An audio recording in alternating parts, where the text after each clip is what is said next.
আহারে বাবেরা, নজওয়ানেরা, আজ দুনিয়া তাদের চক্রান্তের শিকার আমরা হয়ে গেলাম। আজ আমরা দুনিয়াতে গাড়ি বাড়ি নারী মদ এমন করে সুদ ঘুষের মধ্যে আমরা দুনিয়াতে জড়িয়ে গেলাম। না দুনিয়াতে আমরা শান্তি পেলাম, যাদের ইশারাতে জড়িয়ে গেলাম তাদের গোলাম হতে আমরা লেগে গেছি। তারা আমাদেরকে গোলাম বানিয়ে দিয়েছে। পরকালে রাসূলুল্লাহর প্রেম না থাকার জন্য পরকালেও আমরা কামিয়াবি পাচ্ছি না। এই জায়গায় দাঁড়িয়ে থেকে আপনাদেরকে বলে দিই, রাসূলুল্লাহর গোলাম হয়ে যাও। এই দুনিয়া তো সম্মান পাবে, আবার সেই দিন ফিরে পাবে সুলতান আব্দুল হামিদের কাছ থেকে যেটা চলে গিয়েছিল। আবার ক্ষমতা ফিরে পাবে, আবার শাসন ফিরে পাবে, আবার ইজ্জত ফিরে পাবে, আবার সম্মান ফিরে পাবে, আবার মানুষের কাছে প্রিয় হবে, আবার মানুষের বিশ্বাসের যোগ্য হবে। এবং পাশাপাশি পরকালে কবর থেকে আখিরাতের প্রতিটা মঞ্জিল পার হয়ে আল্লাহর জান্নাতি হয়ে যাবে। ভালো যদি কাউকে বাঁচতে হয় আল্লাহ রসুলের জন্য বাঁচুন। দুশ্মনী যদি কারো সঙ্গে করতে হয় আল্লাহ রসুলের জন্য করুন। আব্বাস সিদ্দিকীকেও যদি ভালোবাসতে হয় আল্লাহ রসুলের জন্য ভালোবাসুন। আব্বাসের সঙ্গে যদি দুশ্মনীও করতে হয় আল্লাহ রসুলের জন্য করুন। ওই দুশ্মনীটাও আপনাকে নেকি দেবে, ওই দুশ্মনীটাও আপনাকে কামিয়াবি দেবে। কিন্তু আজ আমরা কি করছি বলুন? নিজের কলেমা পড়া ভাইকে নিজেরা মারছি, নিজের কলেমা পড়া ভাইয়ের নামে মামলা দিচ্ছি, নিজের কলেমা পড়া ভাইয়ের নামে মিথ্যাচার করছি, তার ইজ্জতে আঘাত দিচ্ছি, নিজের কলেমা পড়া ভাইয়ের মা বোন তুলে গাল দিচ্ছি।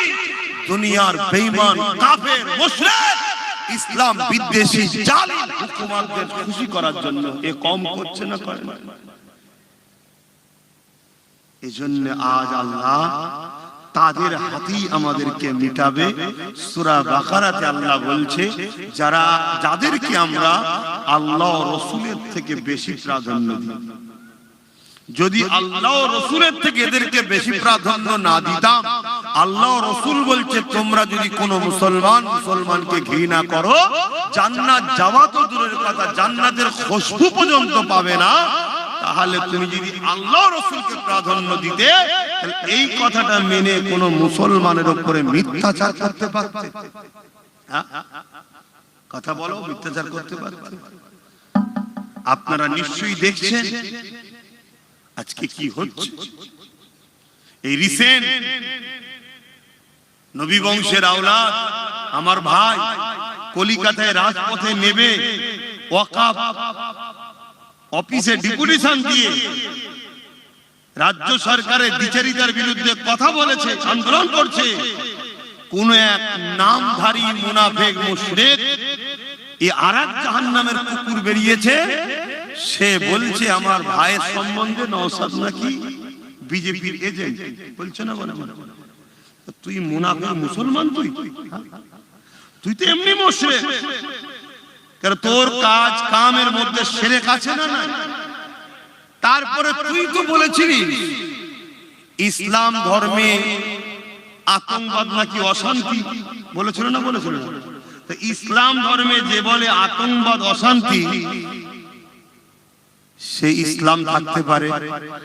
তাহলে বলেন এই সব যদি গাদ্দার বেঈমান মুশরিকগুলো মুসলমান সেজে মুসলমানদের রহনুমা হয়ে মুসলমানদের নেতৃত্ব দিবার যদি জায়গায় বসে থাকে তাহলে এ জাতিকে ধ্বংস হতে তো হবে, এ জাতির মসজিদ তো দখল হবে, এ জাতির তো কবরস্থান মাদ্রাসা খানকা দখল হবে।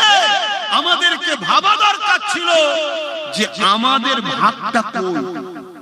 আমরা যে 30% কি যাই হোক পার্সেন্ট আছি, আমাদেরটা কই?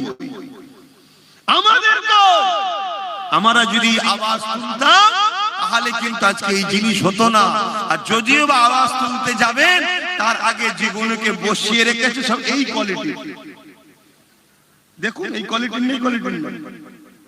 এই আমার কথা শুনছেন তো আপনারা? অসুবিধা হচ্ছে? তাহলে সারা দিন এই কোয়ালিটির হ্যাঁ কি না?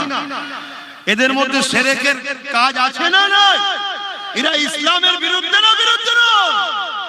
তাহলে যারা শেখের মধ্যে জড়িয়ে ইসলামের বিরোধী করে তার নামটা হাকিম হতে পারে, তার নামটা কিছু মোল্লা হতে পারে, মূলত তারা মুসলিম ঘরের হতে পারে না, হয় অবৈধ সন্তান, না ইসলামের ঘরে জন্ম, ইসলাম থেকে বেরিয়ে গেছে, দ্বিতীয় কিছু হতে পারে না।